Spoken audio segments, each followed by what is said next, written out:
everyone, this is Steve Rozenberg with Mynd Property Management, and I am joined today with Jessy Porter, who is the portfolio manager for the Atlanta operations office.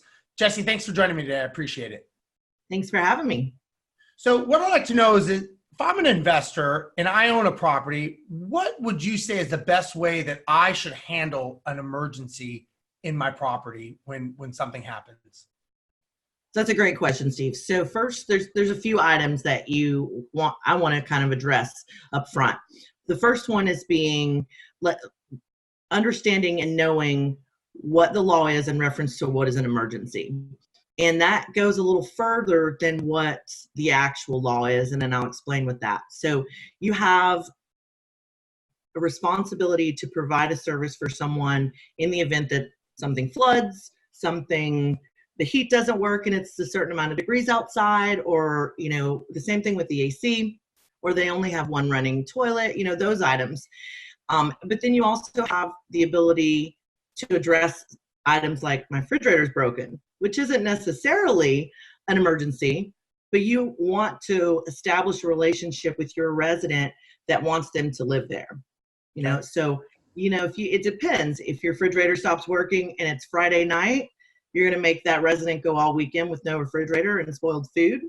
But it's not legally technically an emergency, but it's something that you want to consider addressing to help solidify that relationship that you have.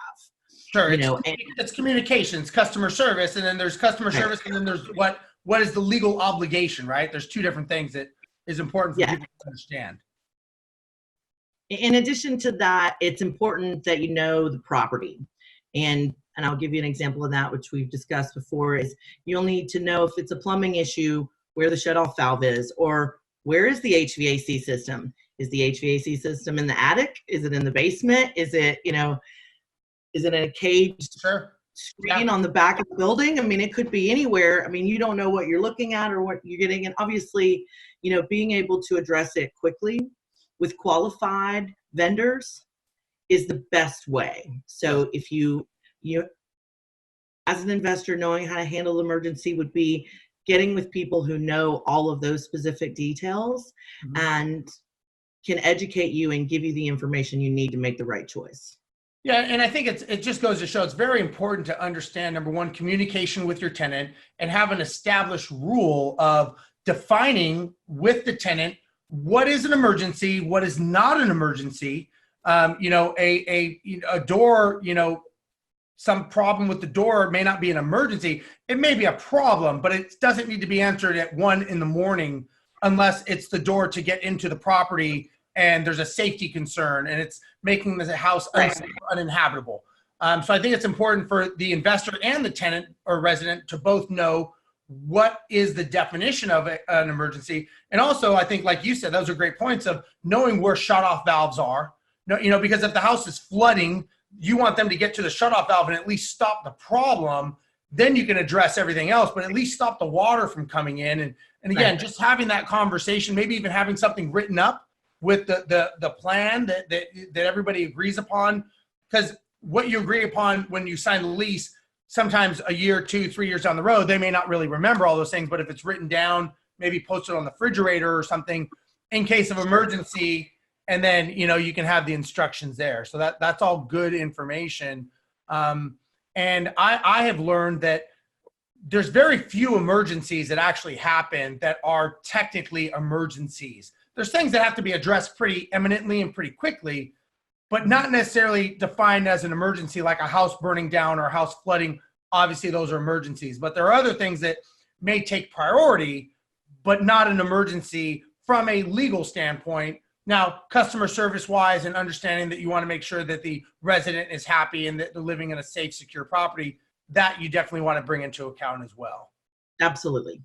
You're 100% correct about that. And that goes, and it is specific in different locations. So for instance, there's some laws in each one of our different portfolios in the country that are different. So Atlanta has a different look on how to deal with HVAC than Arizona does. So you have to be able to know or have someone, the management company, who can give you that information, who knows what's happening in each market each one of your investment properties is in. Local expertise. And that's actually how it also helps, because a property management company, let's say, or if you have multiple properties, you're dealing with air conditioning companies all the time. If you live in another state and you don't, now you're just in the phone book trying to find a contractor at 2 a.m. just to help fix the problem. And again, that's where it comes to scale and understanding, again, local knowledge, as well as local connections and local relationships to help, when that does happen, because emergencies do happen without a doubt. It's how you handle them and how the expectations are. So that's great information for sure. So Jessy, if somebody wanted to get in touch with you and learn more about managing the property in Atlanta, how do they do that? They can call directly 1-833-4MIND, and that's FORMYND, or they can email directly at askjessy, ASKJESSY @mind.co. Great. And if you want to join our Facebook group, go on Facebook and go to the Mastermind Real Estate Investment Club. It's full of investors. We've got great information on there, lots of videos and helpful tips. Also, we have a podcast show, the Mindful Investor Podcast Show. New episodes come out every Friday. You can find them on iTunes, Spotify, and on our website. Website is www.mind.co.